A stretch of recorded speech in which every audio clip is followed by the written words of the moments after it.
baby vomit on me tonight.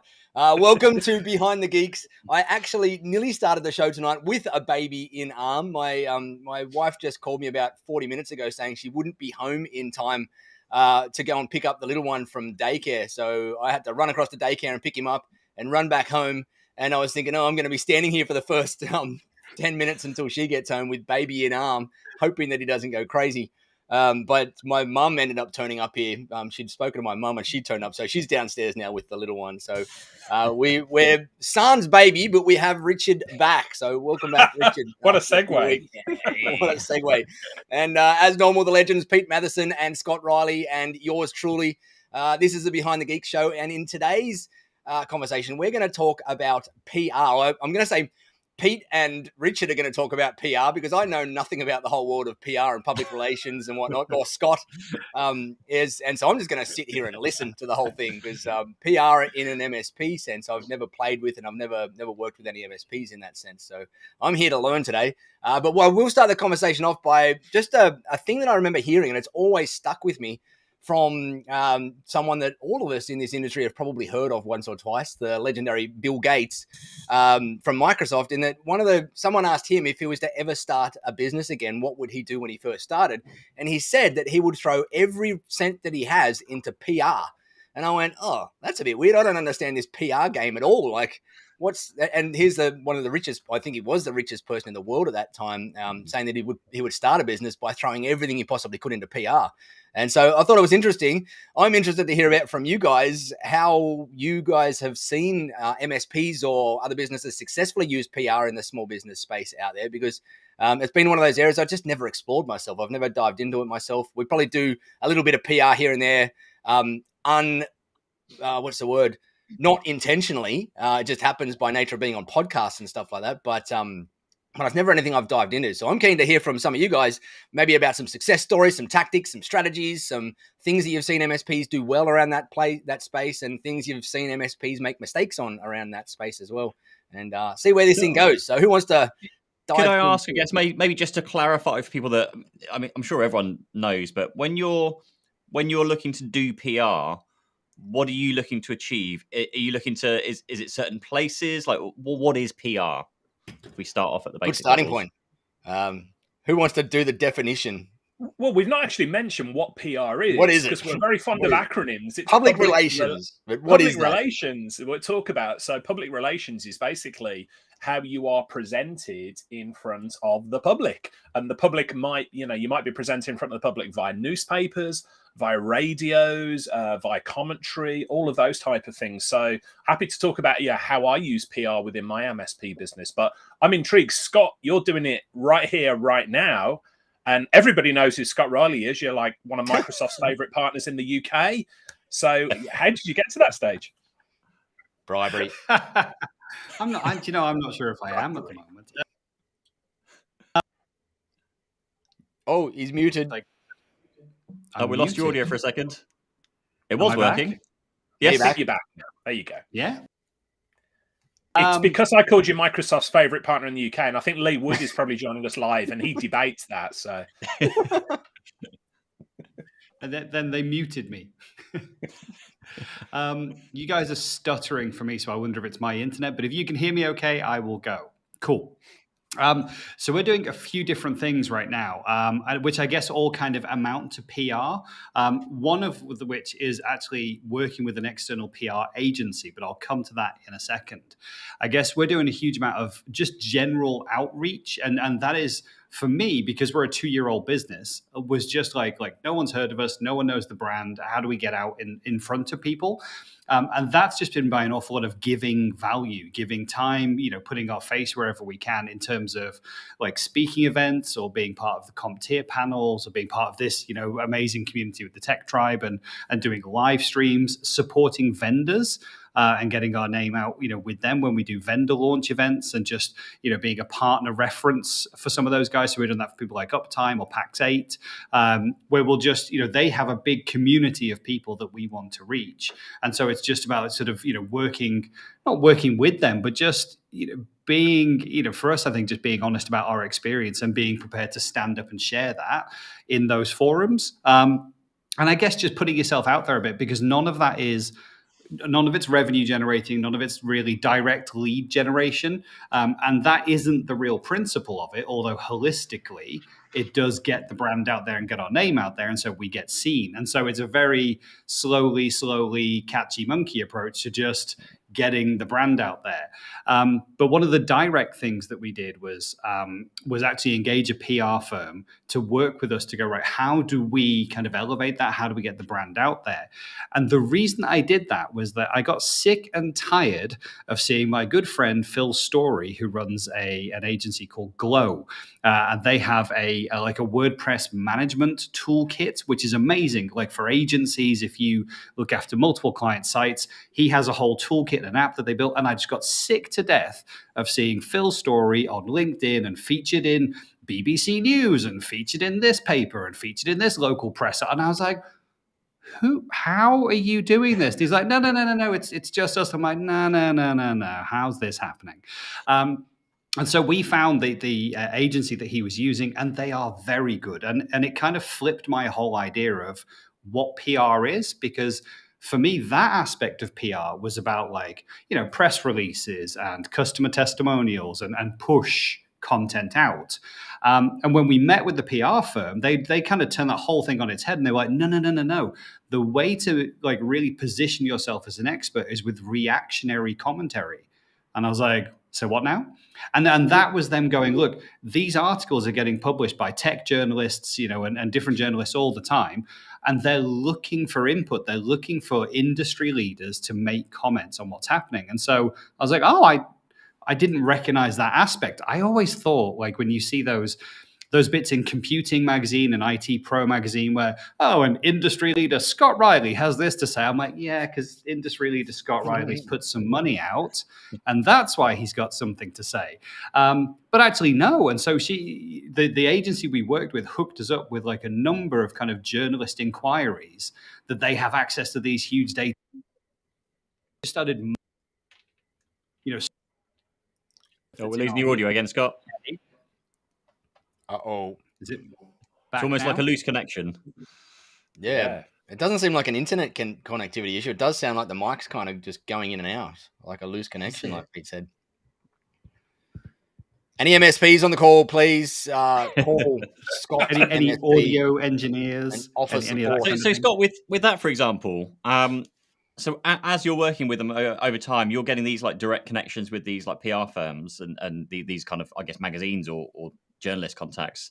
Does that not then mean you can over time just start going direct and kind of skip out the PR firm and just carry on doing the PR yourself? That's a bit of a cheeky question. I mean, I guess you could. You definitely could, but when I speak to our PR agent, they pay to have access to these databases, and that's a lot of money. But they do a huge amount of filtering before it gets to us, because there's hundreds of journo requests every day, and so they're filtering it all and then going, hey, we think these would be useful for you, and so I get maybe 4 or 5, and I go yeah, no, that's too nerdy. Yes, and then I'll put some commentary together, and then. The way that works is honestly we pay I don't know, somewhere between £2,000 and £3,000 a month, to work with the agency. They'll find all this content as well as all the other cool stuff that they do. But then I'll go here are my bullet point thoughts, and then they'll write it up into a submission and go, right, I've taken your bullet points and made it sound awesome. Do you want to sign off on this, and we'll send it over to the journalist? I'm like, yeah, that's much better than I could have written it. And then all of a sudden, I've been in Forbes, I've been in Computing, I've been in IT Pro, and you're like, hang on, I've been in Forbes. Excuse me a second. But industry expert Scott Riley had this to say. And I guess the whole idea of that is again, just building out that broader picture. And I suppose from an SEO perspective, if I cared about our website right now, then we would have great backlinks being generated from these very, very reputable sources that are all now, and we've been very tactical. It's every time they reference my name, it's Scott Riley, Microsoft 365 expert, and founder of Gold Partner Cloud Nexus says this. And so that phrase has then become, sort of rankable, I guess, because we consistently use that same description of me and the business every time those things go out into those articles. And so that starts to rank. And so Cloud Nexus becomes synonymous with Microsoft Gold Partner, although that won't mean anything in November. But anyway, but those things are kind of tied together, right? Something else you can do, Scott. I don't know if you've got this on your website because I've not looked lately, but every time you get featured in the press, you have a page on your website saying as featured in. So we've been to, certain experts' websites and they've got the BBC logo, the CNN logo, Tech Tribe logo, and all of these other things in there. But we always did that. So, it's a lot easier nowadays. Back when I was doing the press for the MSP, it was once a piece of content was out there, it was ephemeral. It was disappeared, like the radio interview or a press piece or whatever. Now everything is online. So something else that we still do to this day is have a page saying Richard has been featured in, and we link to that content. So it's really powerful, though, if somebody's looking to book you as, as a speaker or speak to you as an expert. Radio producers, for instance, they look at your website and like, where has this guy been featured? Oh, yeah, they've been featured. This guy or girl's been featured all of these other places. We're going to get them in to talk about that. So PR becomes like a rolling stone from that perspective. So I don't know if you got that on your website, Scott. We're just building it out now. So the website's been a bane of my existence for 2 years, but also like a bit like Nigel, I've been looking at the stats and going, nobody comes here. So it's kind of been at the back of the queue. But since we started doing the PR activities, we were like, well, now we're building these backlinks. We really need to make the landing page sharper and faster. And so we put a huge amount of effort now into making like the load speeds and the Google Analytics load speeds down to like 100%, on mobile and on desktop. So and then we broke it all this week, in fact, while we made some content changes. But we're back on that drive now of just like optimizing the crap out of it so that it's really fast. And we've gone really simple messaging. It's, we've almost story branded it. It's like one big message, 3 things you should know. Another big message, and maybe a couple of other things. But at every opportunity, it's why don't you give us a call? Why don't you get in touch? Look, we don't have any salespeople. Do you want to speak to a consultant? And we're just constantly kind of pushing the calls to action, which is something we never had on the previous website. And we know since making that change, we've already had at least one direct lead from the webpage. And we're like, cool, that's never happened before. Someone's been on the page, clicked call, and booked a Calendly call with me. Throw up some as seen on logos on the top of just under the top of the fold, and see if that increases your conversion rates. It typically does. No, you've seen nearly every marketer out there on any sales page in the world. The second line underneath the big headline is as seen on or as featured in, as Richard said, or whatever it happens to be on them. And it's just a little bit of social proof. Just in terms of like pricing then, because like 2 to 3K a month is quite a pricey thing to pay out for like an external marketing agency. We did it for a tenth of that, I should say. Sorry to interrupt, Pete. That was going to be my question, Richard. Yeah. I get the impression you've been doing it a lot longer and perhaps are doing some of it internally as well. So be interested to see what your take on kind of PR and how you've done with it, over time. Yeah. As well. So it's all about relationships, which is why Scott is so good at it. Scott is a relationships guy, as we all are here, I would say, that whole go-giver attitude. When it came down to it, what we actually did, Pete, we hired a retired local journalist. So my MSP was based in the Birmingham, England area. And so the local press there was the Birmingham Post, the Birmingham Mail. Our competitors got sick to death of seeing Mrs. Tubbs' baby boy's face in all of the local press, to the point where they would say to us, like, similar to Scott, they would be like, how on earth are you always there? How on earth are you always in the newspaper? How on earth are you always the tech expert that they go to for quotes and things? I can tell you the secret is we built relationships with the editors. We built relationship with the journalists. And part of that was, we hired a former journalist to facilitate those introductions in the first instance as well. But we still do it to this day. For instance, I've got a list on Twitter of UK and US tech journalists. And I can tell you now, it's an open secret. I maintain relationships with them. If they are asking for help on Twitter or whatever, I will reply back and I will either give them the answer they're looking for or point them in the right direction of somebody who can answer that. So it all comes down to relationships. And exactly the same, Scott, you were saying about PR is the vendor hookup as well, the vendor connections there. It's exactly the same. If you make yourself valuable, to the vendor's going to come back and feature you in like testimonials, in case studies, in PR opportunities, all of these type of things. So it really does come down to the relationship. In answer to your question, Pete, Scott is paying really good money there and getting the results from it. The local journalist that we hired only cost us like £200-300 a month because he was retired and he was just doing it for to keep his hand in the industry. But we got an incredible amount of value, not only from the relationships that he brought, but secondly, and I think this is super important because there's going to be lots of people watching this going, what have I got to talk about? Why on earth would the press want to speak to me? And I thought that when I ran an MSP, and yet Derek, our PR guy, would phone us every month and go, okay, Rick, what's going on? Well, not a lot really, mate. And he'd go, are you traveling anywhere? Well, yeah, we're going to America for a Microsoft a Microsoft conference. And he'd go, really? And then like a day later, there'd be an article in the local press. Birmingham IT expert travels to the US to share his knowledge, stuff like that. So Derek would phone us every month and ask what's going on. And we thought it was inconsequential to us, but the local press love this type of stuff. And so he was really there to get the creative juices flowing and to look for the idea. So working with an external person, as we so often say on the show, if you can outsource it and you can surround yourself with people who are world-class experts in what they do, go ahead and do it. It's money well spent. So how do you define what a successful kind of PR campaign strategy is? Because from what Scott was saying earlier, this is a very long burner. It's not like an instant, you appear in the BBC News and you get a ton of customers, nothing along those lines. And I guess even more so, it's going to be different for different people. Some people just want the exposure. Some people do want the leads. So how have you both defined what success looks like to you for pursuing that and continuing with it? I'll kick off if I can, Scott, if I can say something, because something's just occurred to me while we were talking. So right at the start of the show, Nigel said, I don't know very much about this.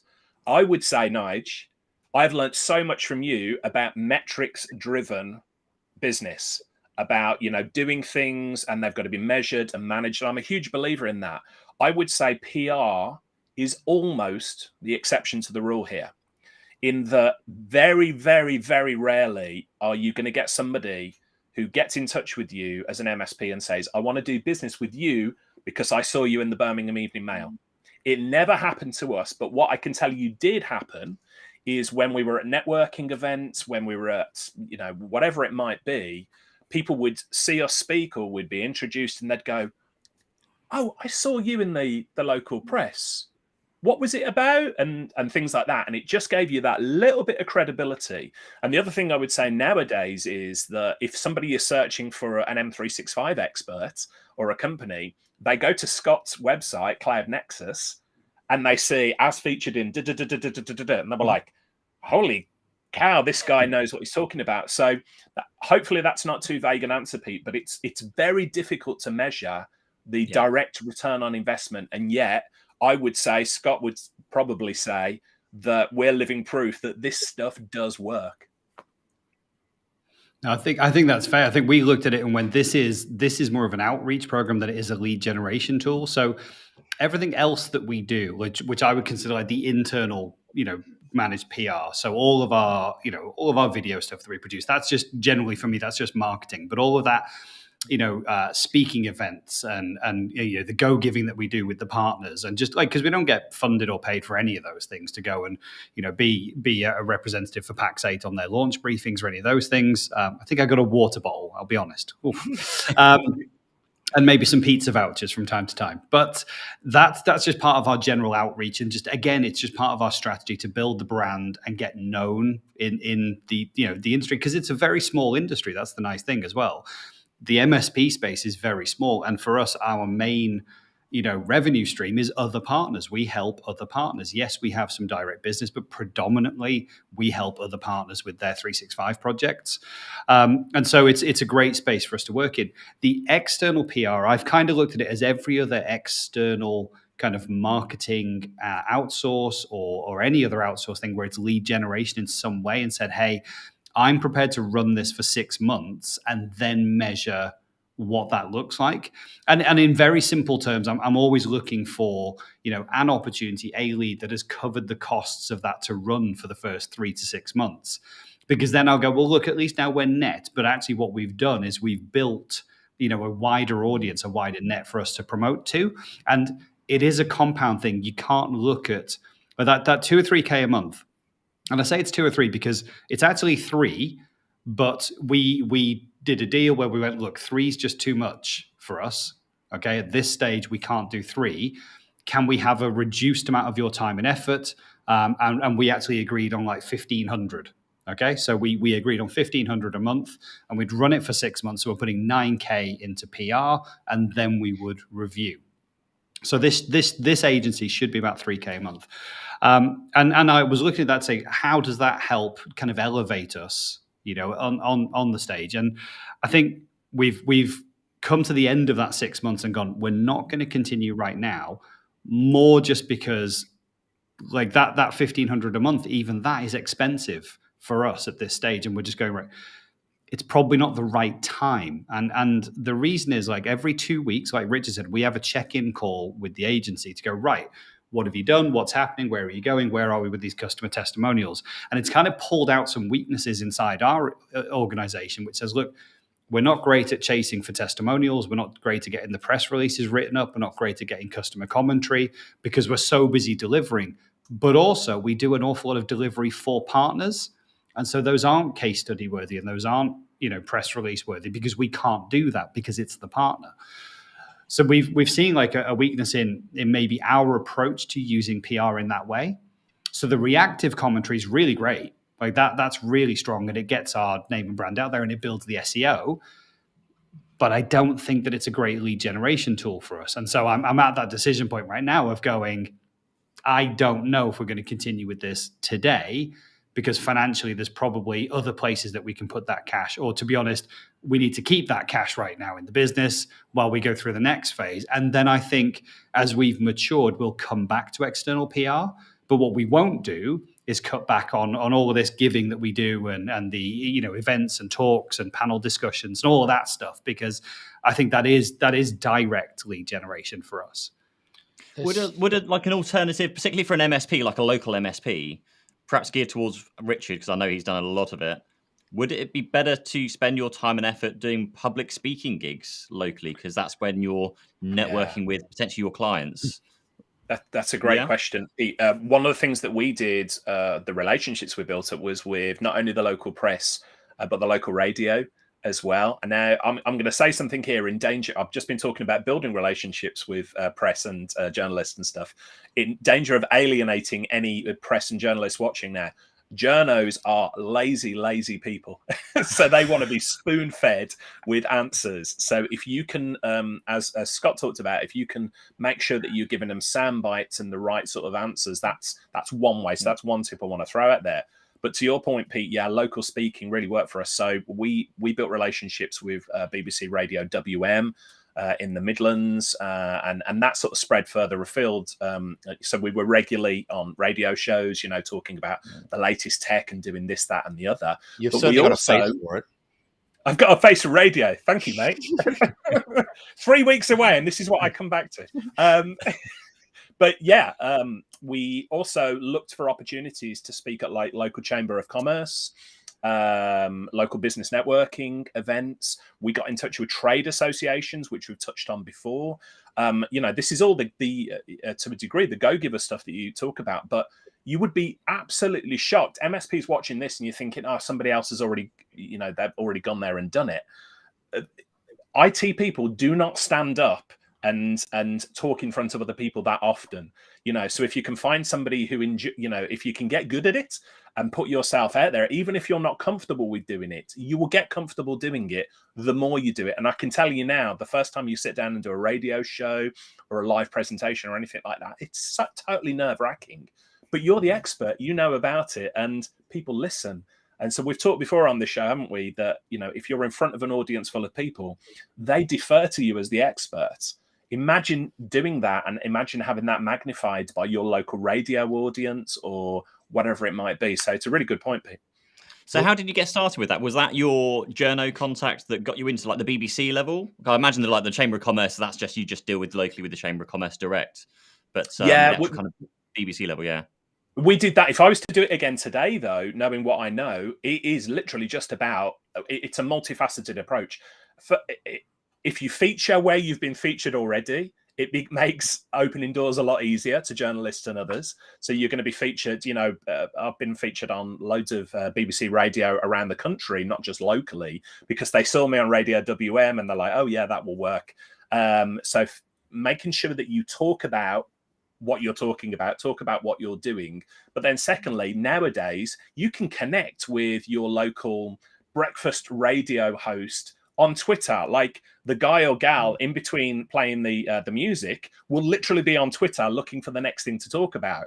So if you can be somebody that engages with them, before you know it, you're either going to be on a telephone call or in a studio with them. So that's the way I would do it nowadays. Nice. Question for everyone in the room. How much should you spend on, maybe this is more of a generic question actually, how much should you spend on marketing? How do you define a marketing budget? I know this is a much wider question. Oh, yeah. I know most people, and I went through the same thing when you're trying to run your business and you've got all the costs going out and you start looking at marketing going, oh, don't have a marketing budget. Any thoughts or suggestions on how do you get started? I guess obviously you get started by spending a little bit of money, but it got to a stage, I think, where we started setting a budget. Did anyone get around to actually like budgeting for their marketing? I got asked this last week by a vendor that we're working with, a marketing vendor that we're working with, and he goes, "So what's the budget for marketing?" And I said, I honestly think that's a silly question, and the reason being is that once you know your numbers in your business, you should, like, as I said to him, I said, if you can. I know what my lifetime value is for one of my customers right now. I know, and it's pretty easy for an MSP or any business to figure out their lifetime value of a customer in terms of their gross profit. And so for me, as long as you can keep scaling my marketing budget and keeping my costs below that lifetime value with enough profit in there, my marketing budget is limitless. You're actually going to be limited by the audiences and the methods that you're using and whatnot, not via my budget. And so I said, if you can scale me up to 100 grand a month, I'll do it today, immediately. But the problem is you're not going to be able to because there's not enough audiences out there to go and do it. And so I think when you're smaller, it's harder to have that kind of, like when you're starting out, I didn't understand that at all. And I had no bloody clue. And it was like, what should I put on my what do you call it? My budget here for my marketing expenses. And I go, I'll just put on $200 a month because that's all I can expect. But in hindsight, I realized that was just absolutely crazy, and it meant that I got no results and whatever. And so to me, you should be, if you want to grow your business and you want to be aggressive about your growth and build a funnel and have prospects in there, you should be putting in as much as you possibly can afford, testing and trying and doing all different things, because with marketing, your costs for acquiring a customer, as long as you're learning, go down. The more you do it, the more you spend and the more you waste and the more you throw at it, the better you get at it and the better you learn and the more lessons you learn. And so as you're starting out, I should have, like when I was starting out, I should have just thrown every cent that I had at it instead of caring about a $200 a month budget or whatever it was. And then as I got better at understanding my metrics, like my customer acquisition cost and my lifetime value cost, then I just talk to my marketing people and tell them that you got to scale as far as you can scale your audiences out there, not as far as my budget goes, especially if you're able to, and it's different in an MSP, but in our world, we talk about clearing our ad spend in the first month or two or three. And that means that we earn our marketing dollars back within a month or two or three. And that means that we don't have to have, like, we're not using capital that's being tied up for 3, 6, 12 months out there in the marketplace. So I think it's kind of a loaded, or it's not a loaded question, but I think the question in people's minds, I want to encourage you to flip it a little bit and just think more about your other marketing metrics and what they are and try and understand them and learn them. We've got a course inside the Tech Tribe that teaches you them, but think more about your lifetime value, your customer acquisition cost, start to get a feel for them and let that drive how much you spend in marketing, not just an arbitrary number that you come up with. And that's the end of my rant on that one. It's No, we did a very similar thing. It was because when you're a much smaller MSP and you're not getting results back, initially when you're doing the outreach, yes, when you're trying different things, we did have a budget. So Philip mentioned in the comments there we just set a percentage of our revenue because we didn't know what we were doing. budget for marketing, something like that. No idea. Yeah. So we just kind of went, oh, hey, let's start off at 1% of our revenue, Right. then it's 2%, then it's 5%, and you grow it over time. And you use that budget to go and try the stuff. You try it with the Google ads, you try it with starting something else with PR or whatever it's going to be. And then as that thing does start giving you some attrition back and giving you some clients and some money back, that then kind of gets removed from the budget because that's now generating an income. Now you go back to your budget, and that's what you go to find something else, spend some money on another new thing to try that out. Yeah. So I definitely agree that it comes to knowing, your lifetime value of the client, knowing how long they stay with you, how much they spend with you, all those kind of things. And then knowing how much are you willing to spend to get that one customer and knowing that figure. And I think that percentage Nigel, what's that course called in the tribe that you put together? The Marketing Foundations workshop, funnily enough. The Marketing Foundation, because Scott, you and I went through it recently, didn't we? And I don't know about you, but genuinely, I've been doing this for so many years, and I still learnt stuff from going through that course that Nigel did. So, any tribers watching this, go and seek out that course. It's awesome. One of the things I will say that I've observed across the hundreds or nearly thousands of MSPs that I've worked with is that there's some patterns to, and Pete, you just mentioned it, and Philip mentioned it in the comments around what percentage of your revenue should you be spending in marketing. And what I'm seeing and this is, I don't have exact quantitative metrics in there. This is more what I'm just seeing kind of at a general level, but I'm seeing MSPs that are spending up to 14 to 15% of their revenue on their marketing out there. And they're the ones that are growing really fast. They're kind of aggressive in their marketing. They're having funnels that are filling up with leads left, right, and center. And they're spending like 14 to 15%. When you look at your revenue, that's a significant amount of money. If you're doing $1 million a year, that's $150,000 a year that you're spending in marketing. But that's going to give you some pretty aggressive growth in there. But as you said, Pete, and I was in the same situation as well, as I started out with like 0.02%. But when I started out at 0.02%, I saw 0.0002% of results out there. Like I had crappy results in it. And it wasn't until I started really putting money in. And so I want to encourage anybody out there, if you are looking at marketing and you don't know any of those other numbers yet, like your LTVs and CACs and LTR, like all of that stuff, look at it as Philip said, like a percentage of your revenue, and just start with that metric. But don't start it at like 0.5% or 1% or whatever. Put some money into it. If you really want to grow, put some money into it and put a decent percent into it, because it's going to give you those lessons, and those lessons are they're worth their weight in gold. And you might not get results in the first early stages, but like when I first started out in the tech tribe, we had to go and throw, I think we started off with like $30,000 worth of marketing before we started seeing results. But all of that, I looked back on it and went, that was pretty hard spending that, but it gave us so much gold and so many lessons about what wasn't working, so that we knew what to do to make it work. And that's it might be hard to bite off when you're a small business and you got not much there, but really, if you're going to spend dollars on paid marketing, you've got to learn the lessons in there. And the lessons become like it's the best business workshop that you'll go through is spending money on marketing out there and seeing what works and what doesn't out there. I couldn't agree more. Okay, Scott. I was going to say, we really experimented in year one. We were very bullish around marketing spend because, like, for me, we were never going to hire salespeople. And that's still a mantra that I hold now. Like, we're 2.5 years in, and I don't want salespeople. I want to build connections with people who are interested in our services. And the first person that they speak to is someone who can either deliver or fully understand and fully explain how we're able to resolve that situation. I've nothing against salespeople. It's just it's not for my business right at this stage. Maybe at a later stage, but right now it isn't. And so my whole approach is it has to be around marketing, and that was all of the things that we did around video and social and all those things. But also we experimented, right? We threw money at things to see what would stick, and we gave things a 3 or a 6 month runway and see if it turned into leads. And one of the most painful experiments we had was we connected with an MSP specialist marketing agency who had, generated leads and had graphs and diagrams and customer testimonials and all kinds of stuff of how they were using Facebook to generate leads for businesses. And I was like, look, Facebook isn't our stomping ground. It's just not where I expect to find people. And their whole shtick was, look, if you go on LinkedIn, everyone's kind of competing for space. If you catch them on Facebook, you're going to catch those people in your target market when they're not necessarily thinking about work, but just kind of pop into their feed. And hey, couldn't we just solve this problem? So I was like, okay, we put £20,000 into it. And we came out the back of it with 0 leads, and Whoa. like with ad copy that just, well, I'm going to argue 0 leads. They're going to argue they generated leads, and I'm going to tell you that they were all crap. Right.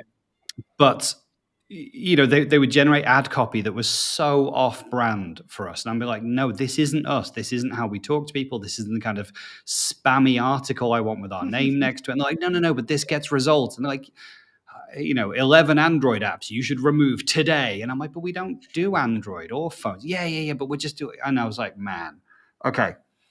So like we learned some really hard lessons out of that. And I'm not just saying because of the cash, but actually like, we put a chunk of the budget aside. And I would say we're about 10% of revenue is our marketing budget right now, our external marketing budget, not the stuff we do internally.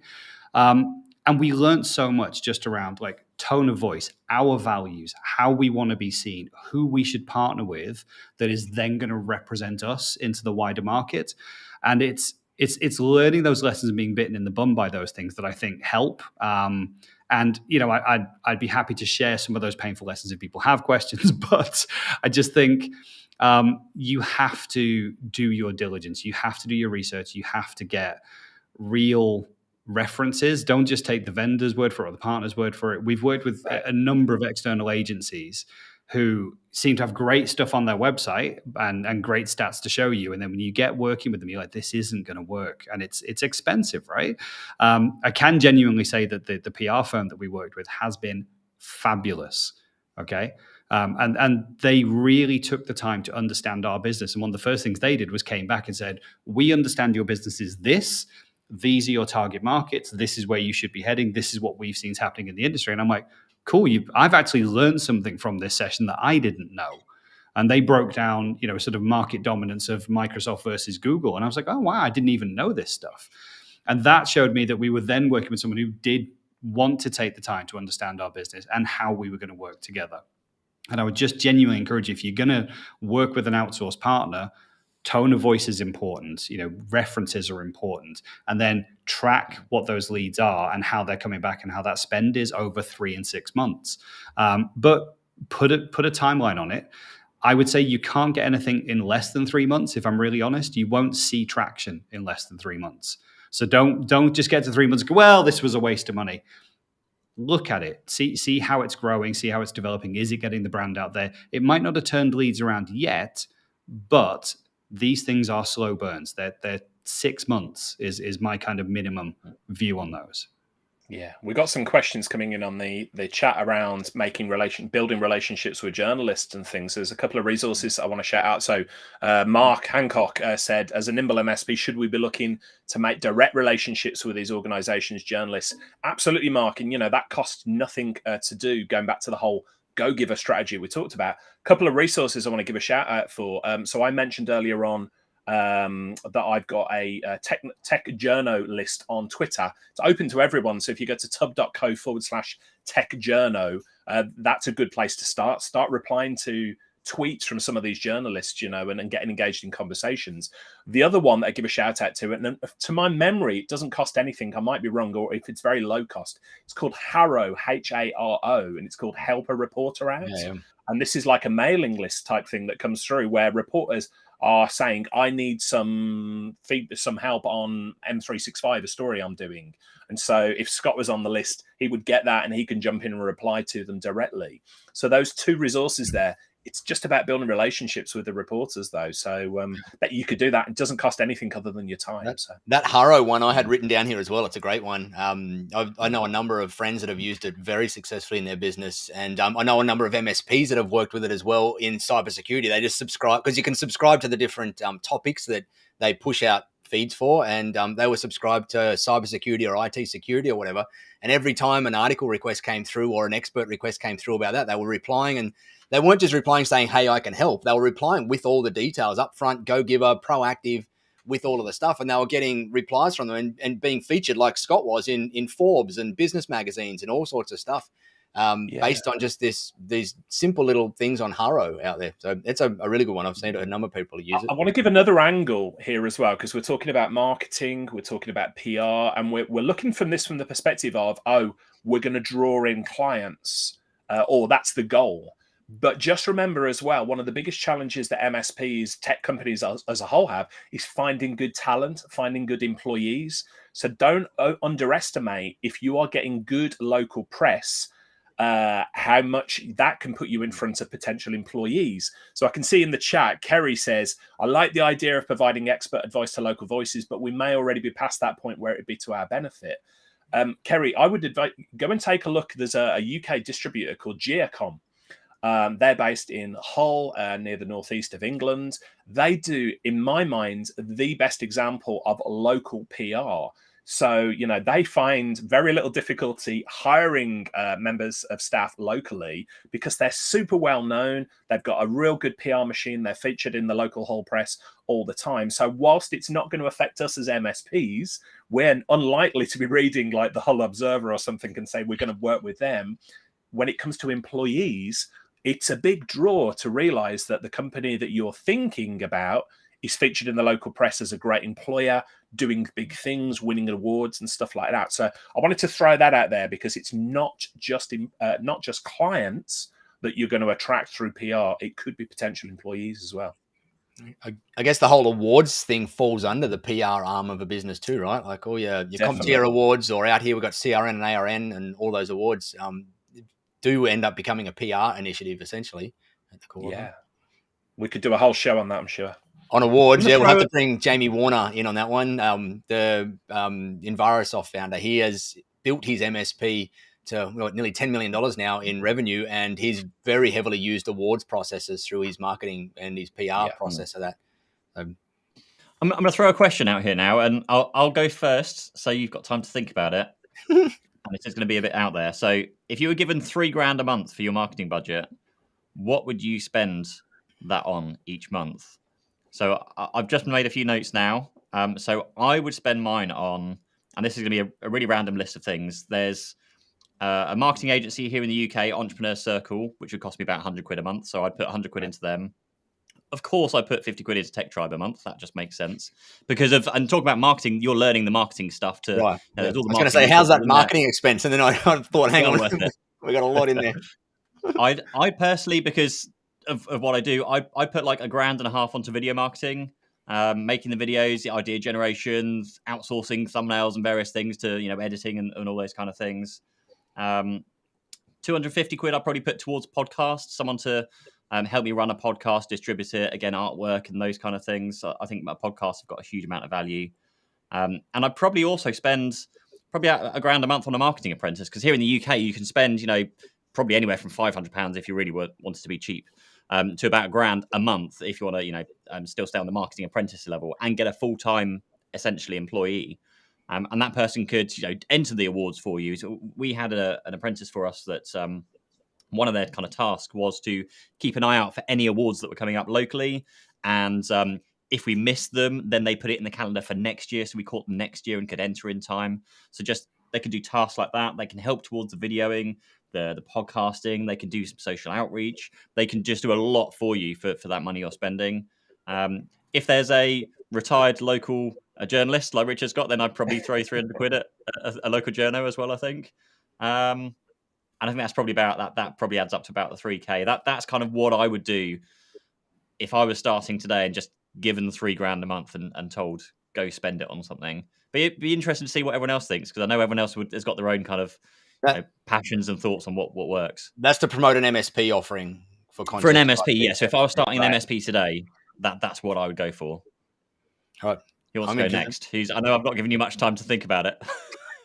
I do a spread of things exactly the same way that you talked about, Pete, because one of the areas that I see MSPs saying our marketing doesn't work for us, what they actually mean is they've chosen one marketing method, spent like 3 months dumping thousands of pounds into it or time into it, not seen the results they wanted and gone, it doesn't work.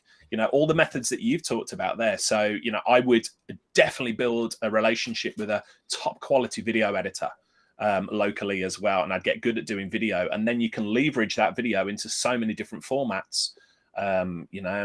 We've talked before about upgrading the content, doing content repurposing and things like that. I think video would be the number one method for me, but it can't be used in isolation, because much as we love video, there's tens of thousands of MSPs not watching us right now because video's not their jazz. They're off reading Carl Palachuk's books, or they're reading my blog, or listening to Scott's podcast or whatever. So you've got to put content out in the methods, in the formats that people want to hear, read, or watch it. So I would probably use that budget to work with different. I would have a copywriter in there. I would have a video editor in there. As you say, I would have like some type of marketing person on the ground, even if it's an apprentice, just to get these things executed and out there. So I would use a spread of things. And let's not forget as well, we got direct mail and stuff like that. We're in dangerous realms of going into a full-on episode about marketing here instead of PR. But the point is, don't throw all your eggs in one basket. You can utilize the content across numerous different channels. Scott, do you want to go before I rant? Sure. So I mean, I can only speak to what we do, I guess. So we had a marketing apprentice, and here in the UK, that is one of the best spends that we've possibly ever done. Maybe £1,200 a month, something like that. I don't know, because they've just finished their marketing apprenticeship and now they're on a proper wage. So marketing now costs us slightly more, but I would still encourage anyone who's in the UK and is kind of, maybe you're an agile MSP, doesn't have the marketing resource, go and get a marketing apprentice. It is genuinely the best thing that we have ever done, because like they've just revolutionized everything. Like, we didn't have a YouTube channel. We now have a YouTube channel with 2,500 subscribers. That's not big potatoes, I understand, but we started from zero like 12 months ago. So to get over 2,500 is still more than a BNI meeting. You didn't yeah. And we got like nearly just over 250,000 views now on all the content that's on there. Okay, that's cool.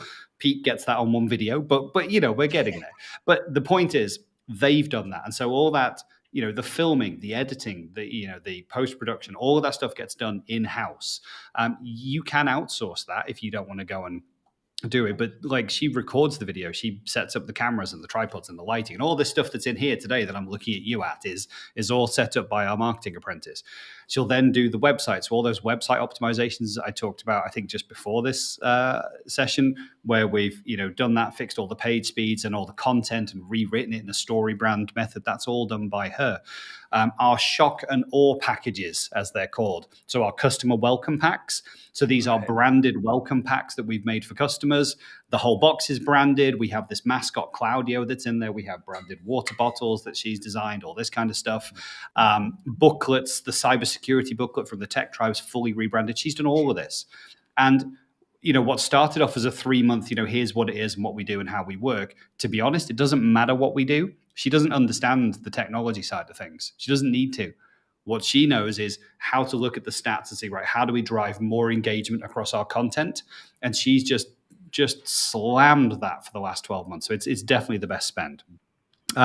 Outside of that, I mean, I would argue that some of the money that you need to take each month needs to go on freeing up your time, so my time, because the more time that I can spend at events and conferences and speaking and stuff like this, and the less day-to-day distractions that I'm doing, the more value I can add to put the face to the business, because this is what brings in the leads. It's seeing us and the authenticity of hearing from us.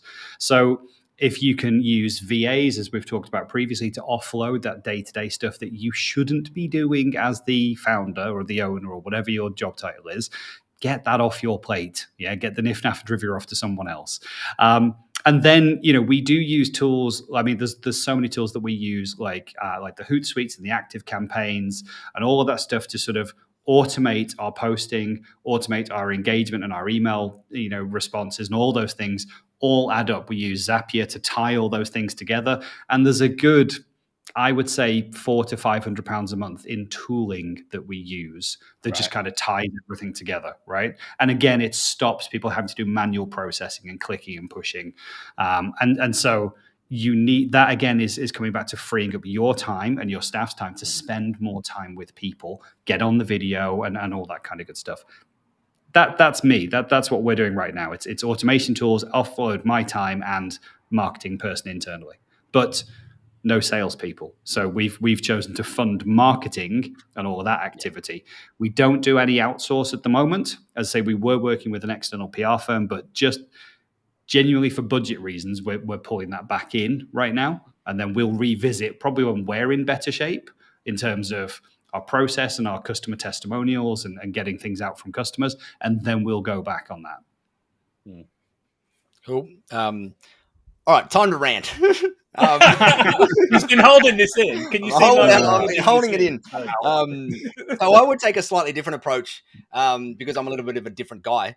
And instead of going wide with lots of different strategies, I would go super deep. And one of the reasons being is that it's only $3,000 we're talking about here, and that still might seem like a lot to a lot of businesses out there, but in marketing world, especially the MSP B2B space, is actually not that much when it comes to how many clients you're going to get back out of it. And so to me, you've got to, I would like to focus more. And for me to focus more and get good at something, I can't go and do like 4 or 5 or 6 or 7 other different things.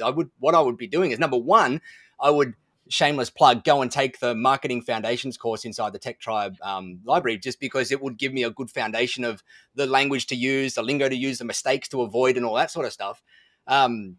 But number two, then what I would do is I would go and look around in my marketplace or the marketplace I'm serving and go and try and just do a little bit of reverse engineering to figure out what the other highly successful MSPs are using as their marketing methods. If they're using Facebook ads, are they using LinkedIn ads? Are they using trade mags? Are they using direct mail? What are they using?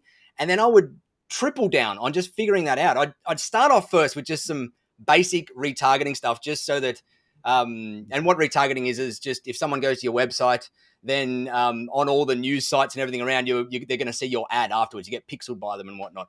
And the reason I put that in first is just so that once you do start getting leads in, you'll start to, they'll see you everywhere. It's kind of like patching holes in a leaky bucket. So I'd get that in first, but that would only be like $50 a month of my budget because I wouldn't have much traffic. Then I would throw the rest into whatever proven modality that I'm seeing out there work ridiculously well for my competitors in my marketplace, because they've got successful by testing and tweaking all of the other ones that probably haven't worked, and they're now using that one. And then I would just put my blinders on, my blinkers on, and I would figure out how the heck to be good at that. How the heck can I spend $3,000 a month to get results like they're getting out of that? And sure, the first 2-3 months, I may not get the results that they're getting in there, but it's going to give me the best chance of success because it's already proven. I see far too many MSPs, and I made this mistake so often, is that I'd go, let me go and try 4 or 5, 6 different things, and I'll put $300 here and $400 here and $500 here and whatever. And I'd get no results out of any of them because I was just spread far too thin, and I wasn't focusing and spending enough to learn the lessons that I needed from just one methodology out there. And so you might be thinking, like, what are the ones that are working? Like, what are those things that are working for MSPs out there? And I'm seeing some of the more aggressive MSPs are making tons of money from direct mail. So that would be one of my first ones out there. Richard mentioned it before. I know that I can easily make money with direct mail because I've studied it for years. I've tested it for years. I know how well it works. And so that would be one of my first ones. And I would go out and I would curate. I wouldn't buy a list. I would curate my own list of people that I would be doing direct mail to. And then I would go and I'd use the Tech Tribe resources or whatever I could get my hands on to go and build printed direct mail stuff to them, knowing that if they then come and visit the site or the landing pages on the site, they're then going to be remarketed to everywhere as well. And we're going to be very heavily in their world, and then nurturing them afterwards with a nurturing campaign in there. That would be one of the ones. Otherwise, Google Ads, everybody gets scared of it, but Google Ads works in nearly every marketplace in the world for MSPs fairly well. It just takes time. It's one of those things you can't throw $500 at it and expect it to work. You've got to throw $3,000 at it for 3 months in a row, and you will get results out of it if you, as long as you follow you don't make some of the crazy mistakes that some people make out there. But you will get results because when you're doing Google Ads advertising out there, you're finding people with intent, and when you're finding people with buying intent, it is so much bloody easier to close them than having to nurture them for 6 months because you found them via a cold ad or whatever it happens to be. And so to me, if I was to start an MSP, again, I'd get that remarketing stuff in place. I'd do a bit of reverse engineering to see what is working in my marketplace. It would probably likely turn up to be direct response or Google Ads or like speaking at trade shows or whatever it happens to be. And then I would just double down in that one for 3 months. I would just learn whatever I can. I'd bring in the experts that I need to bring in. I would do whatever I possibly can with crazy blinkers on so that I didn't get distracted by all the other stuff out there. And I just focus for that 3 months to try and get results because I know other people are. And that's my my slightly different but ranting way that I would go about it. I'm just making sure I didn't miss any notes that I wanted to do down here. No, that's it. Just I'd be looking for those proven things so that I wouldn't be diluting myself and my focus in there, looking for where people are doing things. And one of the other mistakes I see a lot of MSPs make is they try to get too creative in the early stages. Like they'll go, I've got $3,000 a month now to spend. So they go, I'm going to put up signs at my local dance studio and I'm going to do all of these like creative things. And these are coming from real stories. I've actually seen this multiple times. They get all creative around all this stuff with all these new untested ways of doing marketing for an MSP. And that always fails. 100% of the time, it always fails. And what I say to most MSPs starting off is don't try and get creative in your marketing when you first get started. Go out and just mirror and match and learn from others that are actually doing it really well to start off with. Then when you start to get some runs on the board and you've spent some money and you've learned some lessons and you see what works and what doesn't work, then and only then do you have permission to go and get a little bit more creative and try different modalities out there that maybe don't have as much competition or whatever in them. But don't start it like I did first off, trying to be creative in things, because you'll just fail. You need those runs on the board. You need to learn the lessons. You need to spend the money. You need to waste some money before you get it. Before you can start to get creative and be think outside the box in there. So that's quite an important thing to note is that you have to waste money to make money. And that's something that's so difficult when you're first starting out because you don't have money to waste. But you do need to go through that process, particularly with Google Ads. My God, the amount of money I've wasted on Google Ads over the years trying to test that one out. It is scary. It's scary, but you know that there's like it's one of those things that you just got to go towards what is working around the place and what's working pretty well. And Google Ads is one of those ones that works incredibly well because of that intent. When you look at a funnel of buyers and you're throwing the buyers up the top of a funnel are typically the ones that are going, I'm not really in pain. I don't need to change my IT provider at the moment, but I'm kind of interested by what they've got because I've seen them ebook or I've seen them speak somewhere or whatever it is. So I'm sitting up the top of this funnel. Google Ads typically are people right down the bottom of the funnel that are literally just looking for a new MSP. They're ready to go, like they're typing in IT provider London or IT provider Sydney or IT provider New York City or whatever it is because they want to change today. And so when you can get that in place and you can figure out the copy and the ads that work, and that's pretty easy because you just reverse engineer all the good ones out there that are currently working, and come up with your own kind of little tweak and as Scott said, put your voice towards those ads out there. But once you can go and figure all that out, it can be incredibly like you can get clients, and a lot of the successful MSPs out there using Google Ads get their clients for $300, $400, $500 per hot lead, and close clients for $1,000 or $2,000 pretty regularly, day in, day out. And I know most MSPs would be more than happy to buy a client for $1,000. Like you're going to typically make it back in the first month, 2 or 3, right? And then the rest is profit from then onwards. So it does work. As Pete said, it can be incredibly bloody scary, but it's one of those ones that works. And so you've just got to push through sometimes the ones that work and keep pushing and learning, and then hopefully push through to the other side and start to see the results. I think the future of marketing is in confectionery, in donuts, and I have been doing massive amounts of market research into this recently. I'll reveal my results in another 6 months when I've gone through every flavour. I was just eating a chocolate live on air, so I'm with you on that one. And with that said, time to wrap up on that bombshell. Right, well, that's it. Pete, you can do the wrap up. You're the wrap up man. I'm finished with my rant. Awesome. Okay, and with that said, thank you very much, everyone, for joining us. Thanks to loads of people in the comments today. It's been awesome to see you getting involved and asking questions. So thank you very much. We are, what are we doing?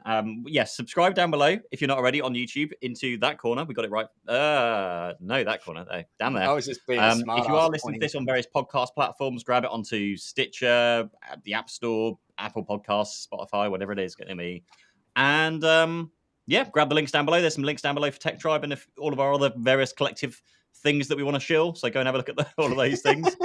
And we'll just leave it there, I guess. Thanks very much for joining us. And we're going to figure out what time to do this. I think we're going to have a bit of a chat now on because it's Nigel's tea time now, isn't it? So we need to make sure that you're not my dinner time. Aaron's dinner time. I just saw him make a comment in there as well. It is our dinner time. Yeah. Awesome. Cool. Cool. Thanks, everyone. See you next time. Bye for Take now. care.